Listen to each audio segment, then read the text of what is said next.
everybody, welcome to my kitchen. So happy you guys could join me today because we are making French macarons. Not a macaroon, it's kind of complicated, but we're making a macaron, not a macaroon. So macaroons are a coconut cookie and we're making an almond cookie today. So our almond cookie is going to be a lemon flavored. It's going to be actually called When Life Gives You Lemon macaron. I've got a little demonstration drawn here and my fillings laid out. So it's going to be a lemon flavored macaron with a lemon ganache ring and then a lemon curd center filling. And we're going to decorate the top with some gold leaf and make it super beautiful and best of all, delicious. So macarons can be kind of tricky because they depend a lot on volume and air and humidity and weather conditions. So I found a method that's pretty foolproof when you're working at home. So I'd like to show you guys how I do it. What I've got going on here is some egg whites and granulated sugar. This is whipped up to stiff peaks. So make sure it's still there. Nice and stiff. Okay, I'm gonna take this and while this is running slowly, I'm gonna go grab my hot sugar and water. So this is at 152. I'm gonna heat it up to 230 degrees, this syrup. So what I'm doing is stabilizing my sugar while I'm adding it to this other sugar. So this sugar and egg whites is gonna get combined together and then we're gonna fold in our 50-50 mixture of powdered sugar and almond flour. So to my egg whites right here, before I add my sugar, I'm gonna mix in a quarter of a teaspoon of lemon extract. I'm using a lemon extract that's a high quality because it's gonna be an oil-based liqueur, and you just want to make sure it's oil-based and not water-based because the water can affect your egg whites rising. So I'm going to get the lemon flavor in there, and then I also want to add a little bit of lemon food coloring. Just a tiny dab will do ya to give it the real lemony look. This is just lemon yellow color. Okay, let's check our temp. And I'm at 221. And that's going to carry over a little bit, so I'm going to be happy with this right now. You don't want it too hot. You don't want it to go over to like 240 because it's going to deflate your egg whites. So this is going to be on medium speed, and I'm just going to find my sweet spot right in between the whisk and the bowl and stream in my hot sugar. It's sugar and water to my egg whites and sugar.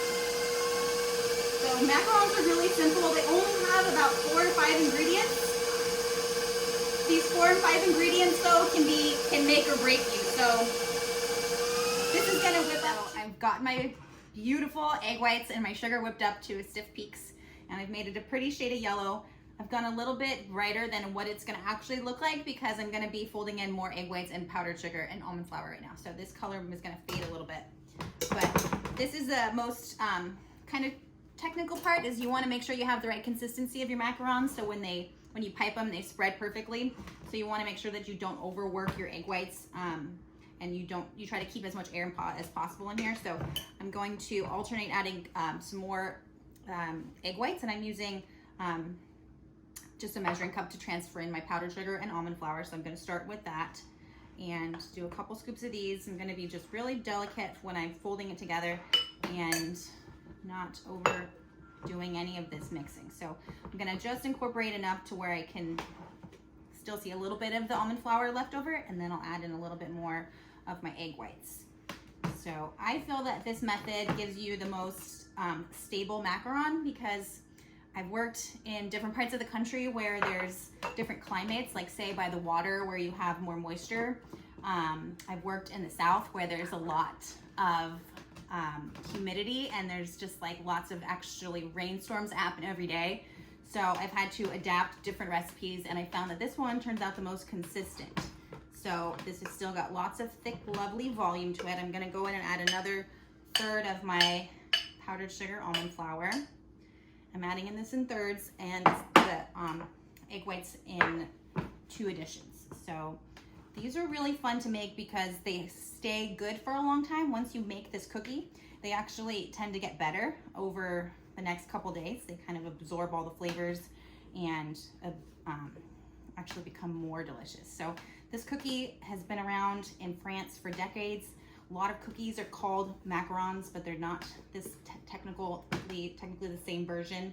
I'm gonna add my last bit of egg whites, and this just helps to make sure that it doesn't get too thick and too heavy, and then I'm still able to pipe it. So if I'm looking like it's getting too moist or too wet, I won't add all my sugar in there. I'm kind of gauging this consistency as I go. But you want to always make sure you try to keep as much air in. So just make big, huge folds and make sure you're leaving the air in, because that's what's going to help this little cookie to rise. They're beautiful because they develop a nice little air pocket inside. And that's what I love about them, is they've got such a beautiful crunchy texture to them. So once this gets all folded together, I'm going to pipe it into a piping bag and fill up my full sheet tray. You want to make sure that when you're piping these, you're really keeping every one consistent, the same size, because they're going to be sandwiched together and you need your sandwiches to match up. So that'll be the next step. So got this ready to go. I'm going to use an 808 size tip, and that's going to make me like beautiful $50 size macaron. So I'm going to get this filled up. I'm going to get my macarons piped on this tray. Once the macarons are piped, they need to sit and rest for about 20 to 30 minutes to develop a little skin on top that's going to make that little air pocket rise. So I'm going to let these do their thing, and I will meet you guys back here when we're ready to fill and decorate the tops. Okay, guys, so I'm just finishing up piping out my beautiful lemon macarons. I'm just taking my time. When you're doing pastries, the beauty is in the details. So you really got to just take your time and go slow with each one to make sure you're really getting a consistent size. And when you pick up your tip, you got to like swing your little, you got to swing and make a little rosette with your tip. It's all in the wrist. So the more you do it, the better you get. I have been in quarantine for 6 months, so my skills are a tiny bit rusty, but never not good enough for me. So I have little tips and tricks. If you do end up getting these little peaks on top of your macarons, you can just get a little bit of water on your finger so it doesn't stick, and gently just kind of press them down. Don't be afraid to use a little bit of water. Sometimes it's gonna dry up, and we wanna create a skin on top of your macaron. So make sure you just take your time, get all these little peaks down, and then, oh, see, I can see there's little air pockets in there. That's what I like to see. Okay, so I'm gonna let these do their thing and dry out for like 3 minutes. And I will get these in the oven. They're gonna bake at 325 in a still oven.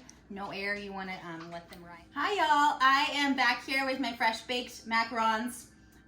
They have been sitting and resting overnight, because the best macaron cookie actually is one that's a couple days old. It has such a dry cookie, and as the moisture soaks in and absorbs into this cookie, it really makes it chewy and crunchy at the same time. So I have on my last little cookie. I'm finishing up my designs that I'm creating on top of here. So to me, this is supposed to be resemblant of a little citrus wheel, the inside of a citrus. So I've just put a little dot of this gold cocoa butter paint on the center. And what I'm gonna do next is use these 2 knives to create a little portion of gold, and I'm gonna set it right in the middle on top of that gold dot that I've created there. So these are a super time-consuming cookie. They take a lot of patience and a lot of kind of dedication to the craft here. It's an art form, these cookies. They're not something you want to just say, hey, I'm feeling like a macaron, I'm gonna whip up a batch. They definitely take a good 24 hours to come together, and they're really fun, because once you get into the art of it, you can have a lot of fun creating these neat designs and making them your own style, and then just really the point is to have fun with it. So I think gold is beautiful, really is eye-catching, and I'm gonna just show you guys how I fill them now. So I've got my tops ready, and now I'm just gonna work on filling the bases. So I have this lovely white chocolate ganache. I'm using a ratio of 3 parts white chocolate to 1 part heavy cream, and I infuse this with a little bit of lemon oil and some lemon zest, so you can see it has pretty streaks and pretty colors of the rind or the lemons in there. I like to hold my macarons when I'm doing it because I really want to focus on creating an even ring around the edge, and I'm just keeping it about a centimeter away from the edge because I don't want it to ooze out over the edge of my cookie. So this is the outside ring, and on the inside ring I'm going to fill it with some buttery lemon curd. So we have a really buttery lemon curd here, and it's going to go right in the middle. And then to sandwich them together, you just find your pretty little top and you push gently so you don't have that ooziness coming out. And you want it to just be really flush with the edge of the cookies so that you can see it but not really get messy. So you've got this beautiful little sandwich cookie with the gold on top, and I'm gonna have to bite into one to show you how beautiful they are inside. So pardon me while I take a bite. Yeah, you can hear that little pop, and then you see this little pocket of air. That's what gives you the crunchy layer on top and the creamy, chewy layer on the center, and the creaminess in the middle. So these are delicious. I wish you guys could try them. I'm gonna keep eating.